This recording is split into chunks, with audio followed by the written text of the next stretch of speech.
नमस्कार दोस्तों, आप सभी का मेरे YouTube चैनल पर बहुत बहुत स्वागत है। और आज एक महत्वपूर्ण खबर, गोगा मेडी हत्याकांड के 7 आरोपियों को कोर्ट ने जेल भेज दिया है 2 जनवरी 2024 तक के लिए। सबको पता है, तो क्या नहीं पता है वो आपको बता देता हूं। आपको ये नहीं पता है कि जयपुर सेंट्रल जेल के अंदर ये 7 आरोपी नहीं हैं। इन्हें रातों रात जयपुर से कहीं दूर ले जाया गया है। आखिर क्या कारण रहा कि रात को डीजी जेल की ओर से कुछ प्लानिंग बनाई गई, जयपुर कमिश्नरेट की ओर से कुछ प्लानिंग बनाई गई, एनआईए की ओर से कुछ प्लानिंग बनाई गई, और ये 7 आरोपी हैं कहां? अगर ये सेंट्रल जेल में नहीं है तो ये गए कहां और क्यों ले जाया गया, कहां है? इन सभी सवालों के जवाब देता हूं कुछ ही मिनटों में। आपको बने रहिए, देखते रहिए राकेश गुसाई का यूट्यूब चैनल।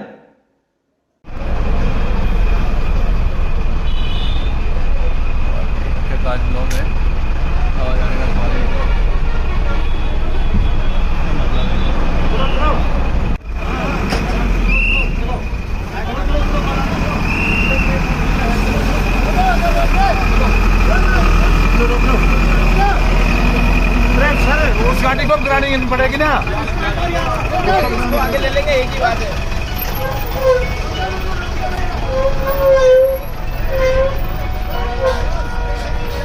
आगे आगे रखो गाड़ी, आप बैठो, और कौन जा रहा है?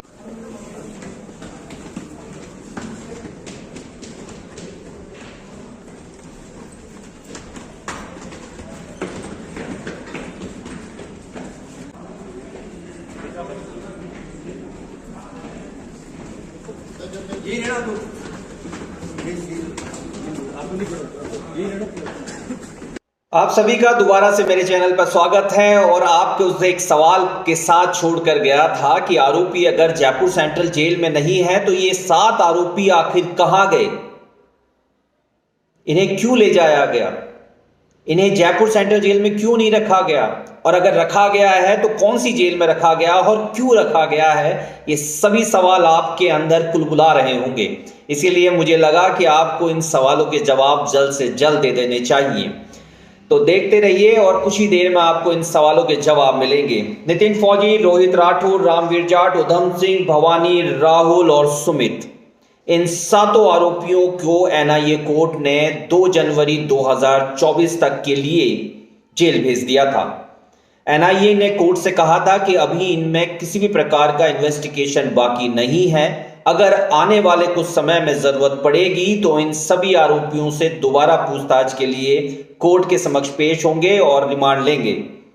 इसके लिए बाद इन सभी आरोपियों को 2 जनवरी 2024 तक के लिए जयपुर सेंट्रल जेल कोर्ट ने आदेश करने के बाद इन्हें वहां से 2 बसों में रवाना कर दिया था।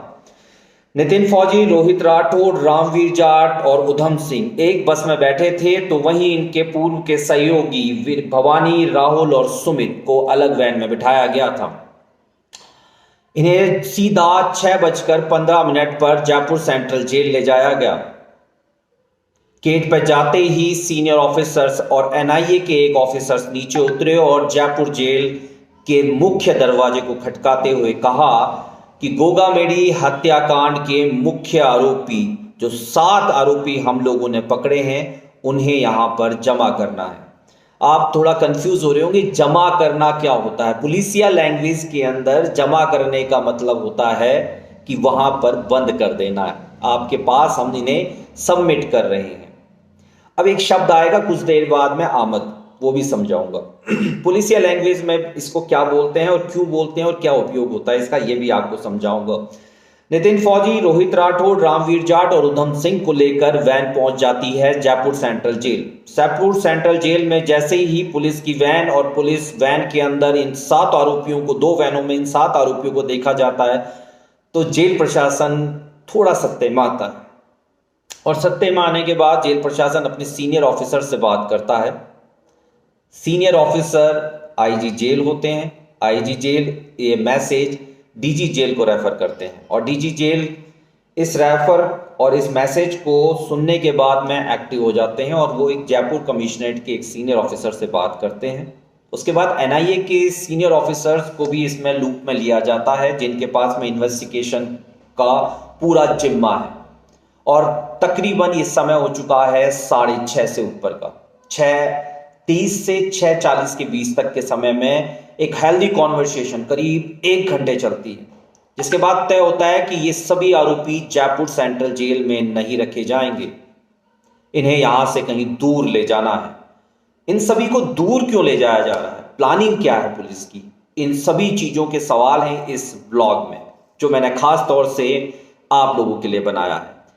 ये कहीं पर नहीं, किसी न्यूज़पेपर, किसी चैनल, किसी यूट्यूब पे, किसी वीडियो में कहीं आपको नहीं पता चलेगा कि ये सातों आरोपी इस समय कहाँ हैं। मैं आपको बताता हूं, ये सातों आरोपियों को उस समय पुलिस वापस उन्हीं वैन पर बिठाती है।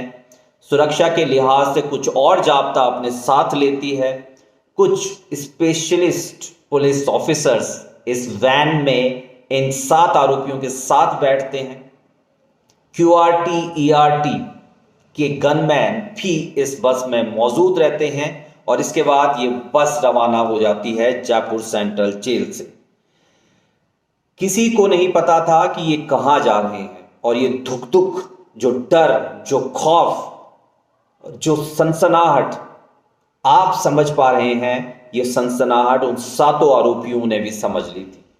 कुछ समय के लिए वो घबराए, कुछ समय के लिए डरे, कुछ समय के लिए पूछताछ करने लगे कि उन्हें आखिर कहां ले जाया जा रहा है।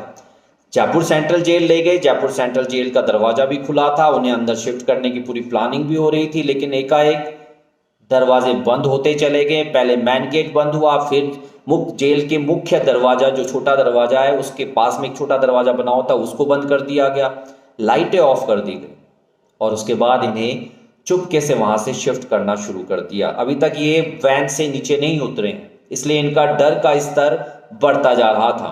डर का स्तर बढ़ना भी स्वाभाविक सा बात थी, क्योंकि घटनाक्रम में कुछ ऐसा था कि बदलाव कुछ नया होने वाला हो, और यही कारण रहा कि इनकी दगदगाहट के बाद इन्होंने सवाल जवाब पूछने शुरू कर दिए कि इन्हें आखिर कहाँ शिफ्ट किया जा रहा है, इनके वकील से इन्हें क्यों नहीं मिलाया जा रहा, आप हमें कहाँ लेके जा रहे हो। ये दगदगाहट इन सातों आरोपियों के जहन में थी कि क्या पुलिस इनके साथ में कुछ अलग कुछ करने वाली है, कि कोई प्लानिंग है, किसी चीज का हिस्सा बनने वाले हैं, या कुछ इनके साथ में अब कोई बड़ी घटना होने वाली है। इन सवालों के साथ बस भी स्टार्ट हो गई और बस स्टार्ट होने के साथ बस ने रुख पकड़ना शुरू किया और थोड़ी समय में सिटी के बीचों बीच होती हुई इस बस ने रुख इख्तियार कर लिया अजमेर रोड का। अजमेर रोड तक ये सभी आरोपी निष्फिक्र थे, क्योंकि पब्लिक इनके चारों तरफ, इन्हें पब्लिक दिखाई दे रही थी। इन्हें डर नहीं था कि इनके साथ में कुछ हो जाएगा, इसलिए ये रिलैक्स हो गए।